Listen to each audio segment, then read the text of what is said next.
1974. L'année de la Super Franco-Fête à Québec. L'année du Week-end rouge, où les pompiers de Montréal sont en grève. Mais 1974, c'est aussi l'année du saccage du chantier de la baie James. L'événement force la création d'une commission d'enquête qui fera des révélations spectaculaires sur la violence dans les syndicats de la construction au Québec.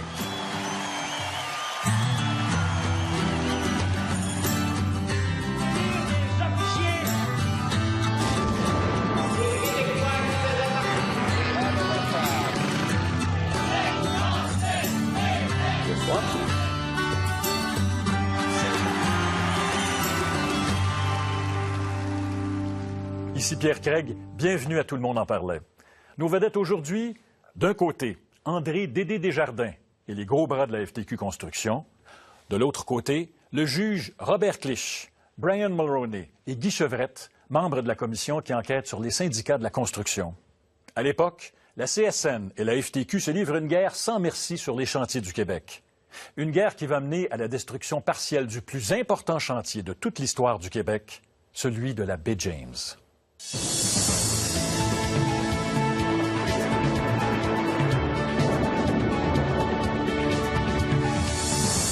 Mes chers amis, la baie James, c'est la nouvelle frontière du Québec moderne. La baie James, lorsque l'aménagement sera terminé, ce sera la plus grande réalisation hydroélectrique du monde.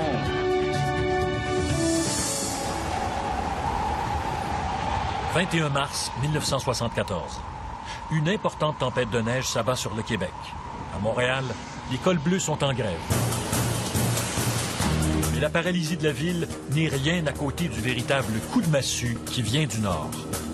Le chantier de LG2 à la baie James est saccagé par des travailleurs en colère. Les dégâts matériels infligés au principal chantier de la baie James lors des émeutes de jeudi sont évalués à quelques 2 millions de dollars. Le responsable du saccage, c'est Yvon Duhamel, un des dirigeants de la FTQ sur le chantier. Il est arrêté et emprisonné à Montréal. Le président de la FTQ Construction, André Desjardins, proteste. C'est une séquestration, c'est un enlèvement de la part du ministre du Travail, du ministre de la Justice. Nous croyons qu'il y a deux lois, une loi pour les riches, une loi pour les pauvres. André Desjardins est connu de tous comme le roi de la construction. Il règne sans partage sur les syndicats de la construction de la FTQ, des syndicats qui font la loi. Même le ministre du Travail, Jean Cournoyer, est obligé de composer avec lui.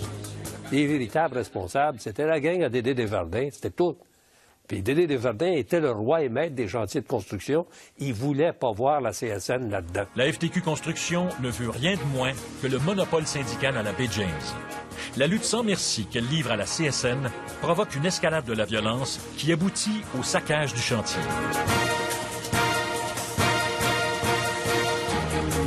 La situation à la baie James, l'évacuation complète du principal chantier de la Grande Rivière a été ordonnée aujourd'hui par la Société de développement de la baie James.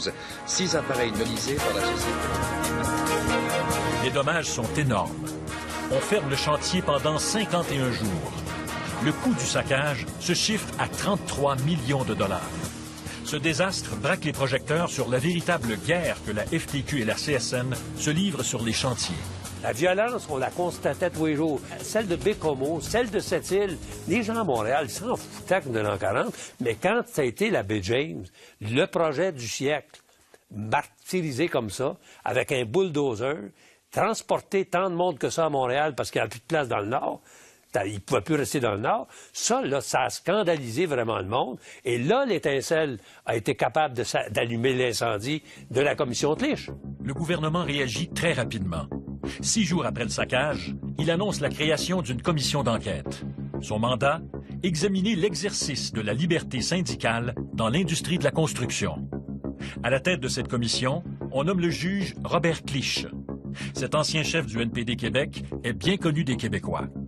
2 autres commissaires vont l'épauler. Guy Chevrette, vice-président de la CEQ, représente le monde syndical.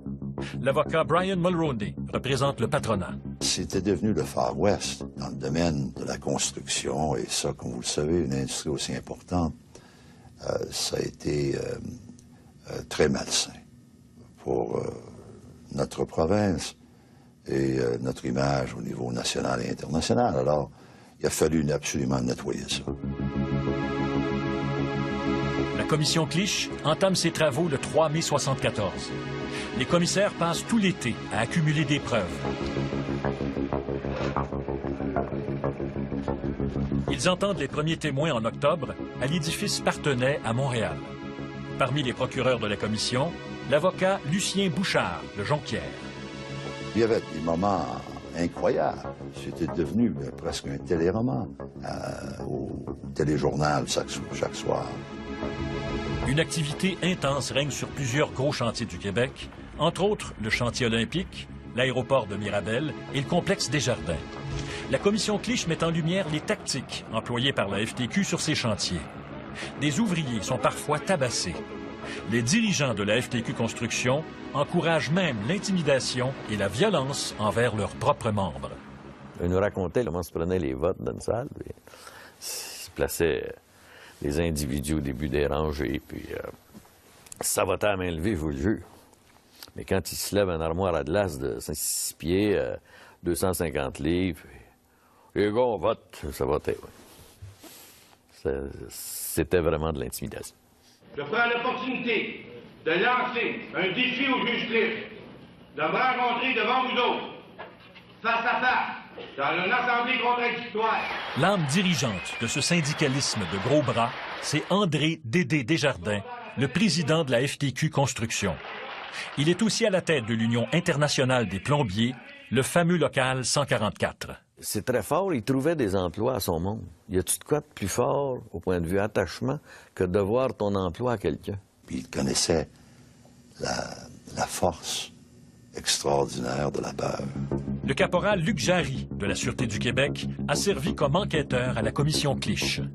André Desjardins, c'était un gars intelligent, parce qu'il fait tout faire ses mauvais coups par les autres. Jamais il s'impliquait directement. Si vous voulez mettre la main droite sur l'Évangile, jurez sur les saints évangiles, les témoignages que vous êtes appelés à rendre devant la présente commission, sur la vérité. Un des témoins les plus remarqués est René Manta, un proche d'André Desjardins. Il est aussi un des dirigeants de l'Union des opérateurs de machinerie lourde. La commission dévoile qu'il a voulu se débarrasser d'un membre de la FTQ Construction en lui faisant donner une raclée. C'est Lucien Bouchard qui l'interrogeait sous serment, et puis il a juré devant nous, non seulement sur la Bible, comme il a dit, mais sur la tête de sa mère, qu'elle était morte depuis 10 ans, qu'il n'avait jamais organisé une job de bras, il n'avait jamais parlé à qui que ce soit. Évidemment, c'est une parjure totale. Et après une période de temps, on l'a gardé en boîte et puis on a fait jouer ce que Robert Clich disait. On va entendre la musique. La musique en question, c'est un enregistrement de conversation téléphonique. On y entend René Manta passer une commande pour une petite job de bras. Nous étions bouleversés par le nombre de personnes qui occupaient des fonctions syndicales très importantes, avec des dossiers criminels.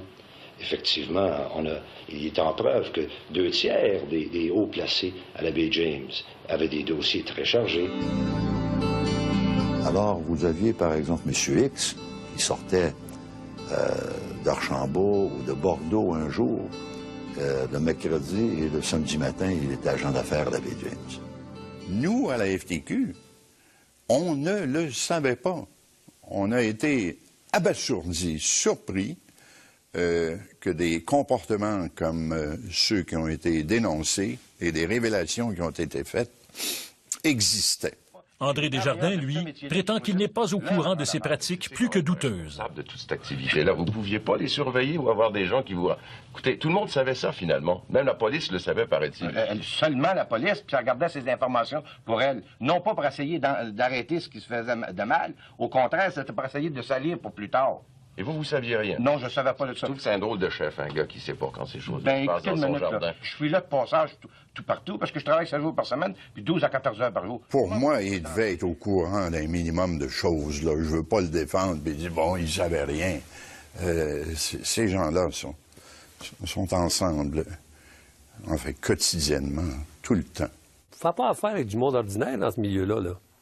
Monsieur Desjardins, il y a quelqu'un qui vient de se faire casser les pattes avec des battes de baseball, puis c'est des gars de votre gang. Est-ce que vous êtes au courant de ça? Hein? Oui, non, pas au courant de ça, moi. Ils n'ont pas fait ça. Quel pas peux-tu faire après ça, là? Ben, tu te fermes la gueule, puis tu n'y parles plus.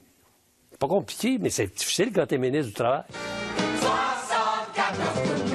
Bye bye. Là, ton équipement. Des chaînes. Des mains de fer. Des matraques. Des goronades. Ton casque. Et puis, ta carte de membre. Bienvenue dans FTQ. 74 tours. Vous pouvez visiter notre site internet à radiocanada.ca/parler et ne manquez pas le site des archives.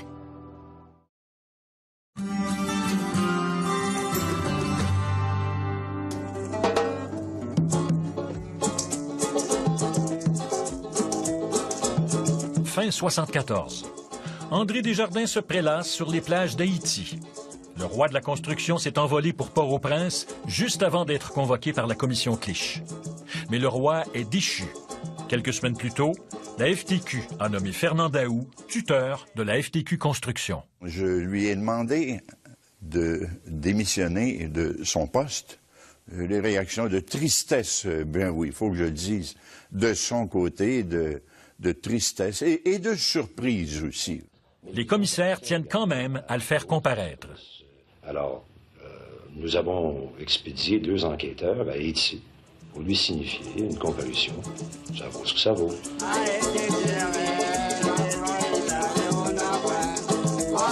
Les 2 policiers trouvent André Desjardins dans un hôtel où il mène une vie de pacha. Il est accompagné d'un cueillette de Sorel bien connu. Et tous ses supporters, ses doormen, ses videurs, tout son personnel était avec lui. Il avait pris le contrôle complet de l'hôtel. Il était en costume de bain, puis sur le bord de la piscine, puis il avait ses appartements, puis il nous a invités à ses appartements, puis il nous a payé un verre.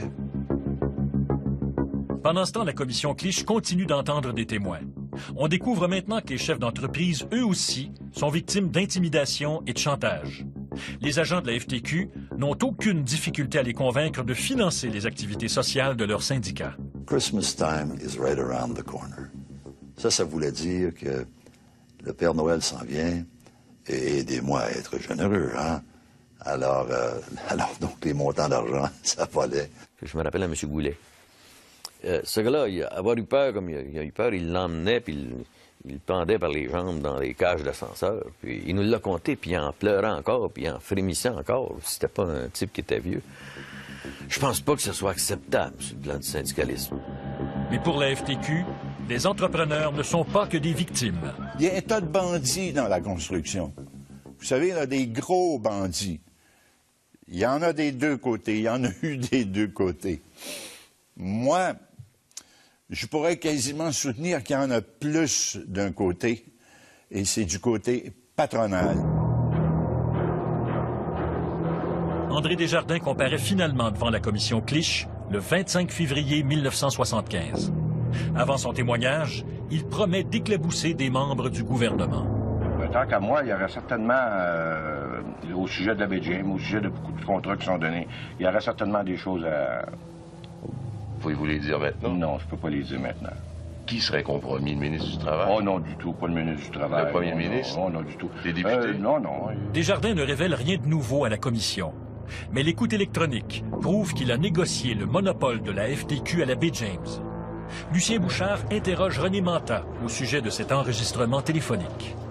Quand vous parlez d'André, là, de qui parlez-vous? D'André Desjardins. Et vous faites allusion à quoi? Vous dites André est en train de négocier quelque chose? Absolument. Je pense qu'il y avait des rencontres à ce moment-là avec la Société de la Baie James à propos de négociations pour que ce soit un seul syndicat qui représente tous les travailleurs de la Baie James. Un contrôle pendant 10 ans, n'est-ce pas? C'est ce qu'André a demandé. André Desjardins avait réussi à négocier directement avec Paul Desrochers, alors conseiller spécial du premier ministre Bourassa. Desrochers était même prêt à lui accorder le monopole syndical à la Baie James pendant 10 ans. Paul m'a demandé de le faire. J'ai dit, Paul, je le ferai pas. Change de ministre, tu veux le faire. Moi, je le ferai pas. Dis au boss que moi, je peux pas accepter ça. Qu'est-ce que vous pensez que la CSN aurait dit? Moi, je sais ce qu'elle a dit. Elle a dit, le ministre, il couche avec Dédé. Certains souhaitent que le premier ministre Bourassa comparaisse à la commission Clich. Brian Mulroney s'y oppose. J'ai dit non. Ça, ce serait un geste inacceptable pour moi. Nous avions accès au ministre de la Justice puis au ministre du Travail. On avait toute la preuve. On n'avait pas besoin du premier ministre du Québec et je ne voulais pas en faire un show politique avec ça. Le ministre du Travail est le dernier témoin à comparaître. Il est entendu exceptionnellement à Québec, au Palais de justice, le 6 mars 1975. Pendant que le Québec attend impatiemment le rapport des commissaires, tous les regards demeurent rivés sur le roi de la construction. Alors, tant qu'à moi, je n'aurais jamais pensé qu'un gars avec une 9e année, un plombier, aurait énervé le patronat et le gouvernement, c'est-à-dire l'establishment, comme ça l'est présentement.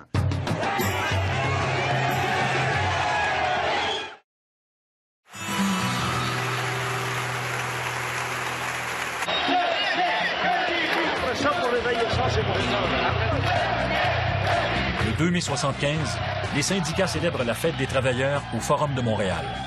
Il y a de l'électricité dans l'air. La commission Clich est le sujet de conversation. Ce 2 mai, un an jour pour jour après le début de ses travaux, la commission remet son rapport au gouvernement. Le gouvernement n'était pas tellement intéressé à procéder à la vente de notre rapport. Parce c'était quand même assez sévère en ce qui concerne le gouvernement à ce moment-là. Mais non, on a dit, on avait parlé au gouvernement, puis on a dit, écoutez, on va publier ça, là, puis enlevez-vous de nos jambes. Robert Bourassa peut quand même pousser un soupir de soulagement. Tout au long des travaux de la commission, on a accusé les libéraux de laxisme envers les syndicats de la FTQ. Mais le rapport de la commission Clich, rendu public le 6 mai, ne blâme pas directement son gouvernement. La commission souligne toutefois les liens qui existent entre André Desjardins et certains membres du gouvernement. Nous n'avons jamais dit que nous étions parfaits. J'ai jamais prétendu que le gouvernement n'avait pas des choses à corriger, que le gouvernement n'avait pas des lacunes à corriger. J'ai été très certainement écorché de la façon dont ça a été écrit, mais au point de vue administratif, pas au point de vue honnêteté, par exemple, pas au point de vue collusion, là. C'est la FTQ qui écope le plus. Les 3 commissaires recommandent la mise en tutelle de 4 de ces syndicats, dont le fameux local 144 d'André Desjardins. La FTQ crie à la mainmise du gouvernement sur le syndicalisme. 2 jours plus tard, des travailleurs en colère désertent leur chantier. Le complexe Desjardins et le chantier olympique sont touchés par le débrayage. Pourquoi vous quittez le chantier? Je suis malade. La commission Clich. Le soir même, 8000 plombiers du local 144 se réunissent. André Desjardins a conservé tout son ascendant sur eux. Ça, c'est rendu la Russie du communisme. Ça, là, le gouvernement nous prend, là, puis il va prendre les décisions que tous les membres vont prendre ici. Mais on va dire une affaire, le juge Clich, là, on l'a bien loin où ce que tu peux penser. André Desjardins offre de quitter définitivement le local 144 si le gouvernement abandonne l'idée de la tutelle. Le gouvernement dit non. La population du Québec, elle, appuie les commissaires malgré les protestations des syndiqués. L'appui pour la commission Clich et nos recommandations étaient tellement fortes que le gouvernement a dû agir immédiatement. Et à son crédit, ils ont agi rapidement, avec énormément de célérité, mais également de compréhension pour tout ce qui s'était passé, et en acceptant la quasi-totalité de nos recommandations, dans un temps record. 2 mois après la publication du rapport, le gouvernement dépose une série de projets de loi pour mieux encadrer et l'industrie de la construction et les pratiques syndicales. Il sera entre autres interdit à quiconque ayant un dossier criminel d'exercer des fonctions à l'intérieur d'un syndicat. De son côté, la FTQ recommande à ses membres de reprendre le travail sur les chantiers. La centrale syndicale se dote aussi d'outils pour empêcher les pratiques illégales. 30 ans après, cette bataille a-t-elle été gagnée? On a rendu les syndiqués ou les dirigeants syndicaux plus prudents pour un temps. Je pense qu'on a contribué à créer une paix relative dans l'industrie. On a tous eu la satisfaction d'avoir servi notre province en essayant d'aider les travailleurs à sortir de ce carcan organisé contre eux. Elle a permis l'épuration, l'assainissement, la disparition de ces gens crapuleux qui existaient dans nos rangs. Et du côté des employeurs, nommez-moi une seule et unique personne qui a été pointée du doigt. Après la publication du rapport, Guy Chevrette retourne brièvement à la CEQ. Il la quitte 6 mois plus tard, puis se joint au Parti québécois, qui remporte les élections le 15 novembre 1976. Pour discuter des sujets marquants de l'actualité, voici Jean Cournoyer. Jean Cournoyer, lui, perd son siège à cette élection. Il mène ensuite une carrière dans les médias. La commission Clich permet à Brian Mulroney de se faire connaître au Québec. Il devient premier ministre du Canada en 1984. J'étais un parfait inconnu. Hein. J'étais connu dans mon petit milieu à Montréal, puis sur la Côte-Nord. Mais c'est tout. Une personnalité québécoise bien connue, le juge Robert Clich, est mort ce matin à Québec des suites d'une maladie de cœur. Il était âgé de 57 ans. Le juge Robert Clich, qui a donné son nom à la commission, meurt prématurément le 5 septembre 1978. Il y avait du panache. Juge Clich était un gars qui avait le sens de la communication. C'est un homme que j'admirais énormément et pour qui j'avais un très grand respect et très grande affection personnelle. Qu'advient-il du roi de la construction? André Desjardins n'exercera plus jamais de fonction syndicale par la suite. L'ancien président du local 144 de la FTQ, André Dédé Desjardins, a été assassiné. Le 27 avril 2000, il meurt tragiquement, assassiné dans le stationnement d'un restaurant de Saint-Léonard. La veille, il avait déjeuné à ce même restaurant avec le chef des Hells Angels, Maurice Momboucher. Je n'ai pas de crainte de le dire, même s'il est mort aujourd'hui. Il est mort comme il a vécu.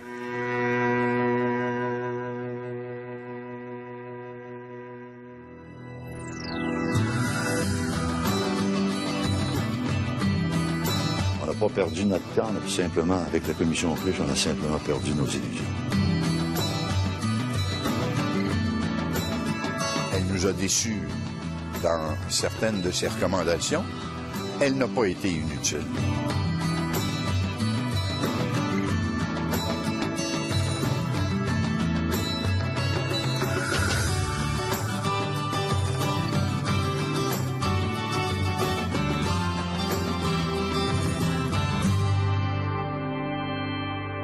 Ville n'est rien à côté du véritable coup de massue qui vient du Nord. Le chantier, le LG2 à la baie James, est saccagé par des travailleurs en colère. Les dégâts matériels infligés au principal chantier de la baie James lors des émeutes de jeudi sont évalués à quelques 2 millions de dollars. Le responsable du saccage, c'est Yvon Duhamel, un des dirigeants de la FTQ sur le chantier. Il est arrêté et emprisonné à Montréal. Le président de la FTQ Construction, André Desjardins, proteste. C'est une séquestration, c'est un enlèvement de la part du ministre du Travail, du ministre de la Justice. Nous croyons qu'il y a 2 lois, une loi pour les riches, une loi pour les pauvres. André Desjardins est connu de tous comme le roi de la construction. Il règne sans partage sur les syndicats de la construction de la FTQ, des syndicats qui font la loi. Même le ministre du Travail, Jean Cournoyer, est obligé de composer avec lui. Les véritables responsables, c'était la gang à Dédé Desjardins, c'était tout. Puis Dédé Desjardins était le roi et maître des chantiers de construction. Il voulait pas voir la CSN là-dedans. La FTQ Construction ne veut rien de moins que le monopole syndical à la baie James. La lutte sans merci qu'elle livre à la CSN provoque une escalade de la violence qui aboutit au saccage du chantier.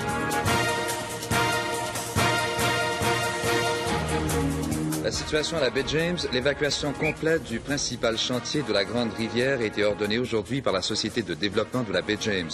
6 appareils nolisés par la société. Les dommages sont énormes. On ferme le chantier pendant 51 jours. Le coût du saccage se chiffre à 33 millions de dollars. Ce désastre braque les projecteurs sur la véritable guerre que la FTQ et la CSN se livrent sur les chantiers. La violence, on la constatait tous les jours. Celle de Bécomo, celle de Sept-Îles. Les gens à Montréal s'en foutaient de l'an 40. Mais... 1974. l'année de la Super Franco-Fête à Québec. L'année du Week-end rouge, où les pompiers de Montréal sont en grève. Mais 1974, c'est aussi l'année du saccage du chantier de la baie James.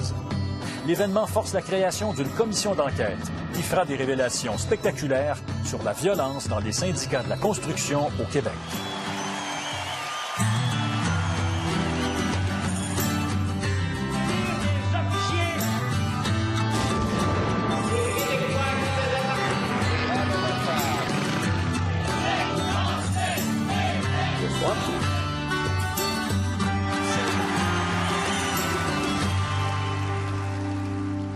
Ici Pierre Craig, bienvenue à Tout le monde en parlait.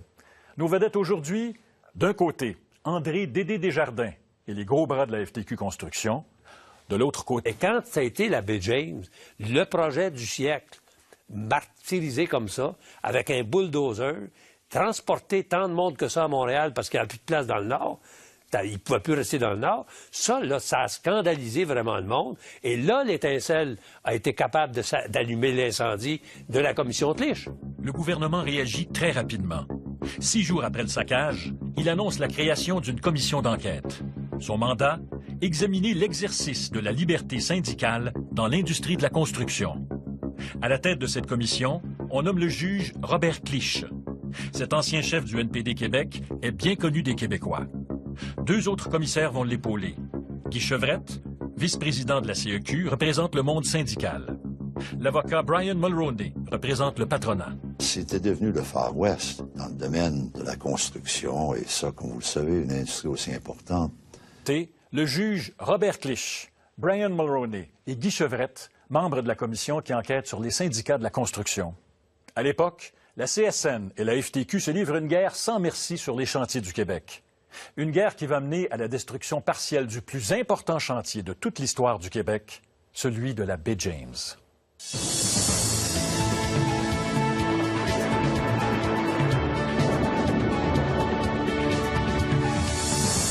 Mes chers amis, la baie James, c'est la nouvelle frontière du Québec moderne. La baie James, lorsque l'aménagement sera terminé, ce sera la plus grande réalisation hydroélectrique du monde.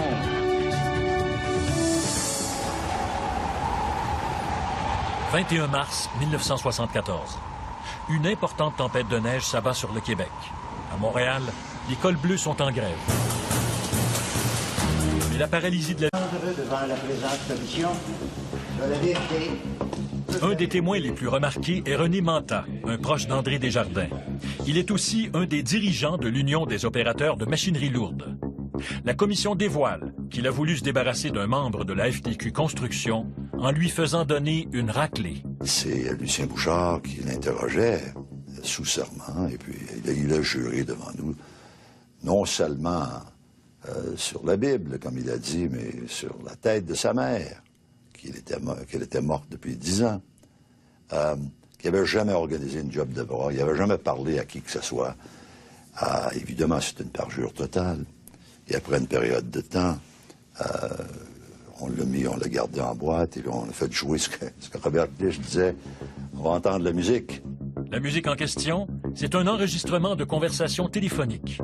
On y entend René Manta passer une commande pour une petite job de bras. Nous étions bouleversés par le nombre de personnes qui occupaient des fonctions syndicales très importantes, avec des dossiers criminels. Effectivement, il est en preuve que 2 tiers des hauts placés à la baie James avaient des dossiers très chargés.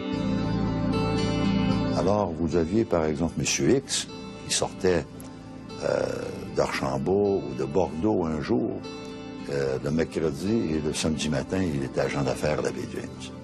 Nous, à la FTQ, on ne le savait pas. On a été abasourdis, surpris, que des comportements comme ceux qui ont été dénoncés et des révélations qui ont été faites existaient. André Desjardins, lui, prétend qu'il n'est pas au courant de ces pratiques plus que douteuses. De toute cette activité-là, vous ne pouviez pas les surveiller ou avoir des gens qui vous... Écoutez, tout le monde savait ça, finalement. Même la police le savait, paraît-il. Seulement la police, puis elle gardait ces informations pour elle. Non pas pour essayer d'arrêter ce qui se faisait de mal. Au contraire, c'était pour essayer de salir pour plus tard.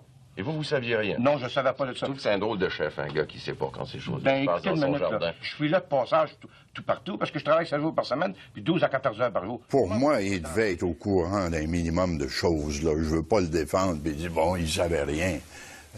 Ces gens-là sont... C'est malsain pour notre province et notre image au niveau national et international. Alors, il a fallu absolument nettoyer ça. La commission Clich entame ses travaux le 3 mai 1974. Les commissaires passent tout l'été à accumuler des preuves. Ils entendent les premiers témoins en octobre à l'édifice Parthenay à Montréal. Parmi les procureurs de la commission, l'avocat Lucien Bouchard de Jonquière. Il y avait des moments incroyables. C'était devenu presque un téléroman au téléjournal chaque soir. Une activité intense règne sur plusieurs gros chantiers du Québec, entre autres le chantier olympique, l'aéroport de Mirabel et le complexe Desjardins. La commission Clich met en lumière les tactiques employées par la FTQ sur ces chantiers. Des ouvriers sont parfois tabassés. Les dirigeants de la FTQ Construction encouragent même l'intimidation et la violence envers leurs propres membres. Il nous racontait comment se prenaient les votes dans une salle. Puis, il se plaçait les individus au début des rangées, puis ça votait à main levée, je vous le jure. Mais quand il se lève une armoire à glace de 6 pieds, 250 livres, les gars, on vote, ça votait, oui. C'était vraiment de l'intimidation. Je prends l'opportunité de lancer un défi au juge Clich, de me rencontrer devant vous autres, face à face, dans une assemblée contradictoire. L'âme dirigeante de ce syndicalisme de gros bras, c'est André Dédé Desjardins, le président de la FTQ Construction. Il est aussi à la tête de l'Union internationale des plombiers, le fameux local 144. C'est très fort, il trouvait des emplois à son monde. Y a-tu de quoi de plus fort, au point de vue attachement, que de voir ton emploi à quelqu'un? Puis il connaissait la force extraordinaire de la peur. Le caporal Luc Jarry, de la Sûreté du Québec, a servi comme enquêteur à la commission Clich. André Desjardins, c'était un gars intelligent, parce qu'il fait tout faire ses mauvais coups par les autres. Jamais il s'impliquait directement. Si vous voulez mettre la main droite sur l'Évangile, jurez sur les saints évangiles, témoignages que vous êtes appelés à rendre. 1974. L'année de la Super Franco-Fête à Québec. L'année du Week-end rouge, où les pompiers de Montréal sont en grève. Mais 1974, c'est aussi l'année du saccage du chantier de la baie James. L'événement force la création d'une commission d'enquête qui fera des révélations spectaculaires sur la violence dans les syndicats de la construction au Québec.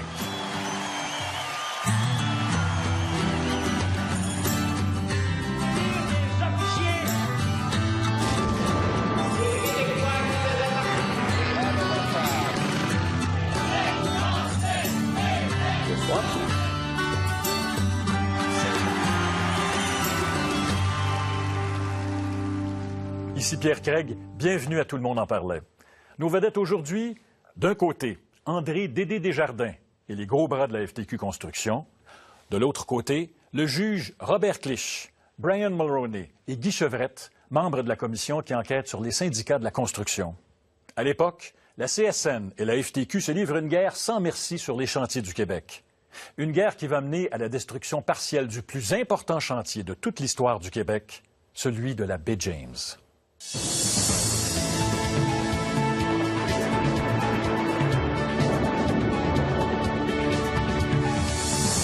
Mes chers amis, la baie James, c'est la nouvelle frontière du Québec moderne. La baie James, lorsque l'aménagement sera terminé, ce sera la plus grande réalisation hydroélectrique du monde.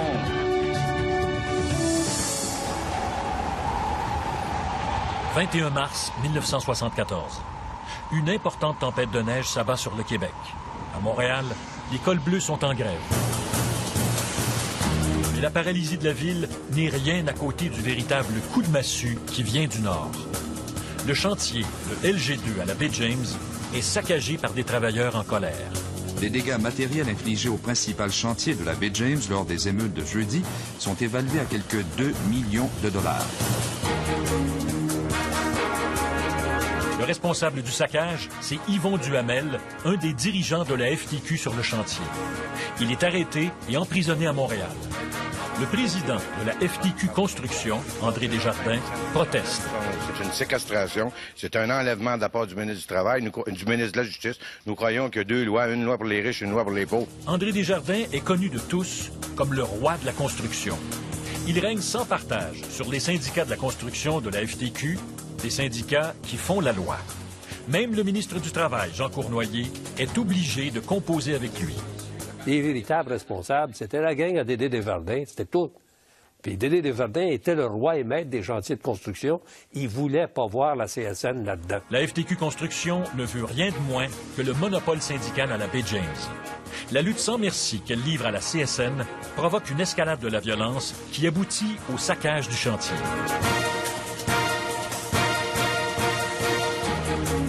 La situation à la baie James, l'évacuation complète du principal chantier de la Grande Rivière a été ordonnée aujourd'hui par la Société de développement de la baie James. 6 appareils nolisés par la société. Les dommages sont énormes. On ferme le chantier pendant 51 jours. Le coût du saccage se chiffre à 33 millions de dollars. Ce désastre braque les projecteurs sur la véritable guerre que la FTQ et la CSN se livrent sur les chantiers. La violence, on la constatait tous les jours. Celle de Bécomo, celle de Sept-Îles. Les gens à Montréal s'en foutaient de l'an 40, mais quand ça a été la baie James, le projet du siècle, martyrisé comme ça, avec un bulldozer, transporter tant de monde que ça à Montréal parce qu'il n'y a plus de place dans le Nord, il ne pouvait plus rester dans le Nord. Ça, là, ça a scandalisé vraiment le monde. Et là, l'étincelle a été capable d'allumer l'incendie de la commission Clich. Le gouvernement réagit très rapidement. 6 jours après le saccage, il annonce la création d'une commission d'enquête. Son mandat, examiner l'exercice de la liberté syndicale dans l'industrie de la construction. À la tête de cette commission, on nomme le juge Robert Clich. Cet ancien chef du NPD Québec est bien connu des Québécois. 2 autres commissaires vont l'épauler. Guy Chevrette, vice-président de la CEQ, représente le monde syndical. L'avocat Brian Mulroney représente le patronat. C'était devenu le Far West dans le domaine de la construction, et ça, comme vous le savez, une industrie aussi importante, ça a été très... Ils sont ensemble, en fait, quotidiennement, tout le temps. Il ne faut pas affaire avec du monde ordinaire dans ce milieu-là. Là. Monsieur Desjardins, il y a quelqu'un qui vient de se faire casser les pattes avec des battes de baseball, puis c'est des gars de votre gang. Est-ce que vous êtes au courant de ça? Hein? Oui, non. Pas au courant de ça, moi. Ils n'ont pas fait ça. Quel pas peux-tu faire après ça, là? Ben, tu te fermes la gueule, puis tu n'y parles plus. C'est pas compliqué, mais c'est difficile quand tu es ministre du Travail. 64 bye bye. Là, ton équipement. Des chaînes, des mains de fer, des matraques, des goronades, ton casque, et puis ta carte de membre. Bienvenue dans la FTQ. 64 Vous pouvez visiter notre site Internet à radiocanada.ca/parler et ne manquez pas le site des archives.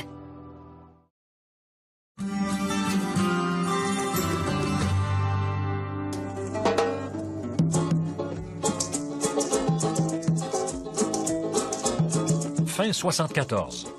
André Desjardins se prélasse sur les plages d'Haïti.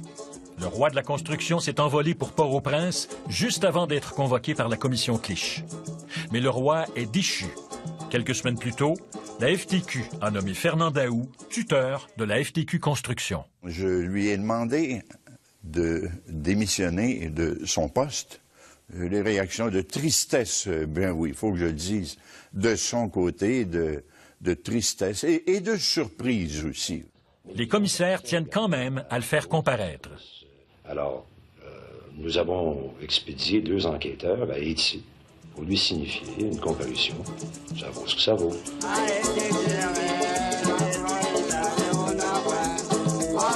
Les 2 policiers trouvent André Desjardins dans un hôtel où il mène une vie de pacha. Il est accompagné d'un cueillette de sorel bien connu.